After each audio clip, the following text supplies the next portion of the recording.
So welcome this week on Sports Talk. I'm Alex Flair, and this is Sam Woko. So this week we're talking about EPL. There's been a lot of things going on lately. There's so much to talk about, even though. So first, guess we should start off with Manchester City.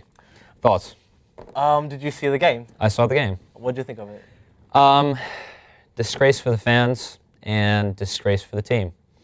As harsh as that sounds, Manchester City is a very rich team, one of the richest in the world, and they can still waste millions and millions and millions and millions of dollars and still not get anywhere. Not even into the round of 16 in the Champions League.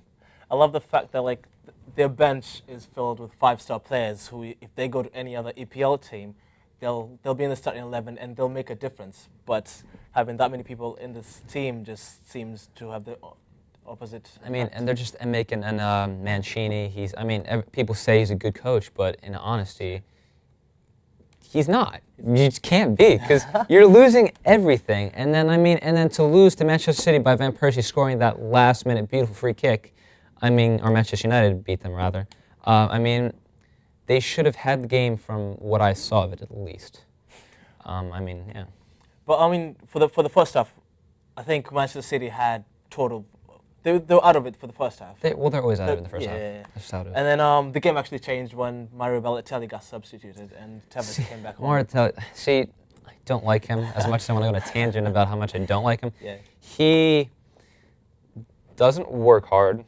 He wants good results, but no training, unlike Lionel Messi and Cristiano Ronaldo, who train countless hours on end, even though they're at the top of their game and they're making the most, well, presumably some of them are making the most, in the world, for that matter, for playing football.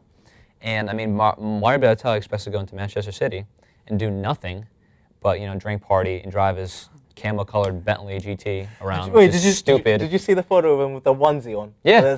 I thought that was kind of hilarious. Yeah, no, it's funny. He expects to do that Yeah. and be one of the best players in the world. When people say that he can be the best player, which I strongly disagree. But it's kind of hopeless for him. But I think he's a talented player, though. You can't knock He that. could be. He's not. All right.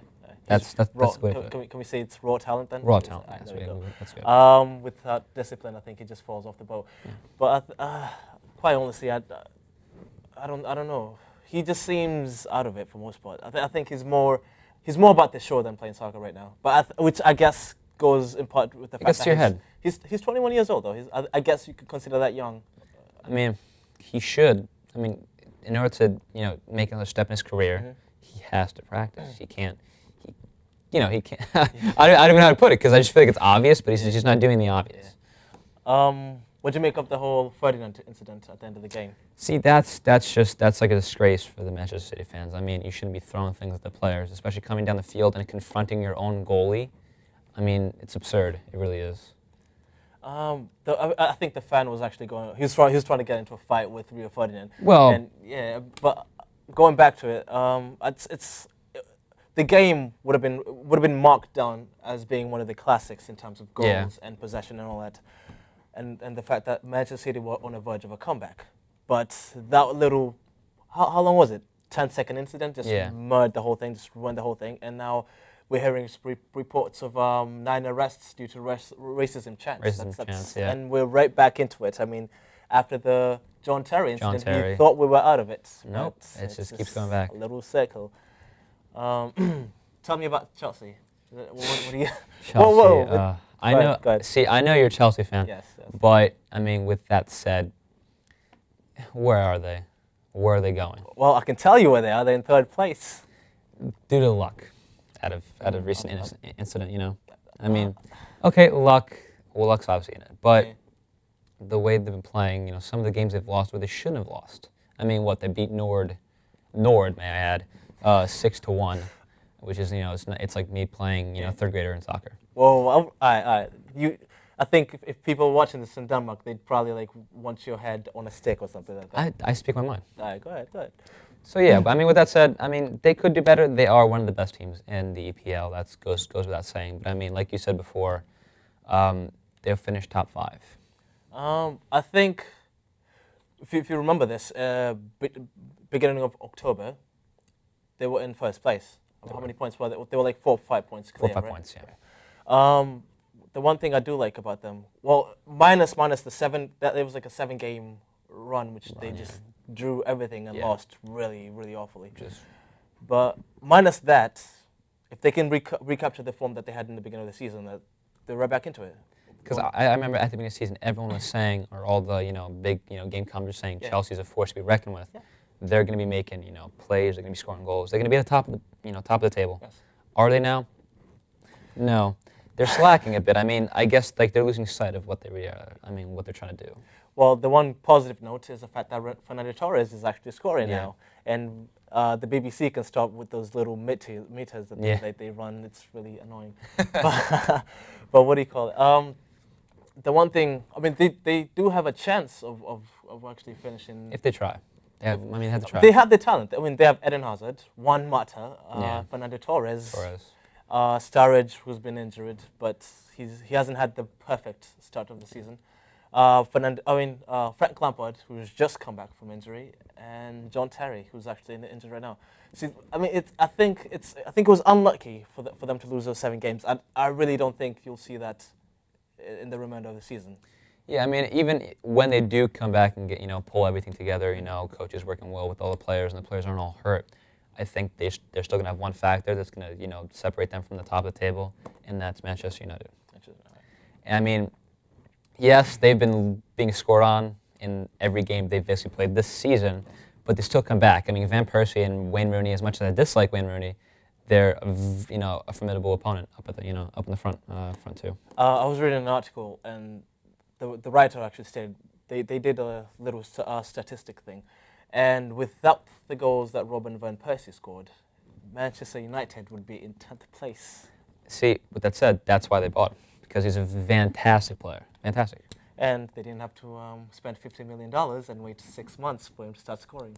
Yeah, well, I mean, he was a good buy. I mean, and then now Nani's going to start leaving, and Evra, I believe, they're going to send off too. They're might. They're contemplating it. But he's not really having the best year, is he? Yeah, I mean, both of them aren't.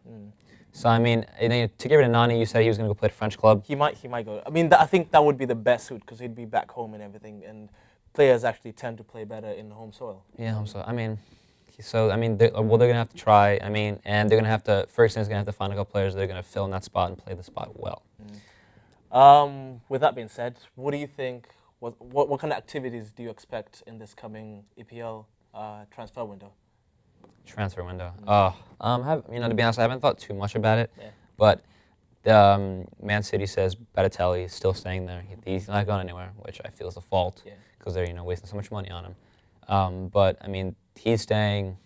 They're not going to sell Van Persie, Rooney, obviously not. How old is Scholes? I know that they're not going to sell him off, but he's past his prime, way past his prime. I mean, but remember, he came back from retirement. He did long ago. He did. That's and true. that actually did help the United's midfield when he came back. Yeah. But I really don't think they're gonna get rid of him. I think they're gonna do the same thing they did with Michael Owen when they bought him and he was injured at the time, and Fergie this contract kind of stipulated that he would get paid for the games he'd play. Yeah. Because I mean, it would be kind of rough to get rid of a Manchester United legend like that. Because everyone loves him, and he's been there forever, basically. Yeah. But we can start with Chelsea. I think Chelsea need to get another forward. Yeah, they need to definitely. That front line has to be changed. They have to, they have to start scoring goals. The wings got to start creating plays.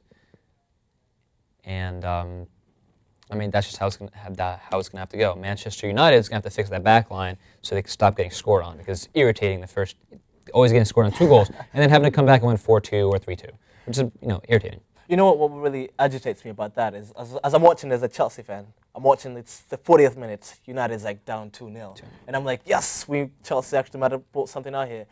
And then you just, 5 minutes, you just turn off the telly and turn it back on. No, play 3 goals. Because Van Persie's just hammering at the goal. It's always like in that 5 minutes, Yeah. a 5-minute time slot. It's so annoying. It makes it unpredictable. So, I mean, I can't wait to see what happens for the rest of the season. I mean, there's going to be some interesting stuff going on, especially with all the racism stuff going on. People are going to get fined, people are going to get arrested. So, with that said, thanks for watching the Sports Talk Show, and we'll see you next time. Take care.